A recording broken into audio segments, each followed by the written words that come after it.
મિત્રો, આજે આપણા અમદાવાદના યુવાનો ડ્રગ્સના રવાડે ચડી રહ્યા છે. એ કોઈ સામાન્ય વાત નથી. આજે આપણી કેટલીક સ્કૂલો અને કોલેજો હવે વિદ્યાના ધામથી મટીને ડ્રગ્સના અડ્ડા બની રહ્યા છે. પોલીસના હાથે પકડાય છે એ તો માત્ર આંકડો છે, પણ જે નથી પકડાતું ને એ જ સાબિત કરે છે કે આપણા ગુજરાતના યુવાધનને બરબાદ કરવાનું આ એક બહુ જ મોટું અને ખતરનાક ષડયંત્ર રચાઈ રહ્યું છે. આજે જે આંકડા હું તમને જણાવવા જઈ રહ્યો છું એ સાંભળીને તમારા રૂંવાટા ઊભા થઈ જશે. છેલ્લા માત્ર 30 જ દિવસમાં અમદાવાદ પોલીસે 40 કરોડથી વધુનો ડ્રગ્સ ઝડપ્યો છે. જરા વિચારો, જે એક જ મહિનામાં કરોડોનું ડ્રગ્સ પકડાયું હોય તો જે પોલીસની નજરમાંથી બચી ગયું છે એનું શું? તાજેતરમાં જ એસઓજીએ સરદારનગરના નોબલ નગર પાસેથી એક હાઈ પ્રોફાઇલ રેડ કરી.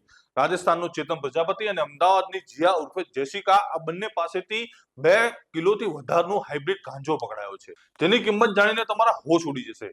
7 કરોડ ને 97 લાખ રૂપિયા. અહીં ચોંકાવનારી વાત તો એ છે કે આ લોકો કપલ બનીને ડ્રગ્સ સપ્લાય કરતા હતા, જેથી પોલીસને શંકા ના જાય. જ્યારે છેલ્લા 1 મહિનાનો આંકડો જોઈએ તો એરપોર્ટ પરથી 30 કરોડનો હિરોઈન ઝડપાયો હતો. જુહાપુરામાંથી 50 લાખનું ડ્રગ્સ ઝડપાયું હતું. વાસણામાંથી 48 લાખનો હાઇબ્રિડ ગાંજો ઝડપાયો હતો. અને આજે 8 કરોડનો મોટો જથ્થો. આ કોઈ સામાન્ય નશો નથી, આ એક સુનિયોજિત ષડયંત્ર છે. સ્કૂલ અને કોલેજના યુવાનોને ટાર્ગેટ કરવાનું. જો મહિનાનો 40 કરોડ પકડાતો હોય તો વાર્ષિક આંકડો 40 કરોડથી પણ વધુ હોઈ શકે છે. મિત્રો, વિચાર કરો, જે ડ્રગ્સ ગલીઓમાં અને કોલેજની બહાર વેચાઈ ગયું છે એ આપણા યુવા ધનને અંદરથી કેટલું ખોખલું કરી રહ્યું હશે. ડ્રગ્સ માફિયાઓ હવે ગલી અને મોહલ્લા સુધી પહોંચી ગયા છે.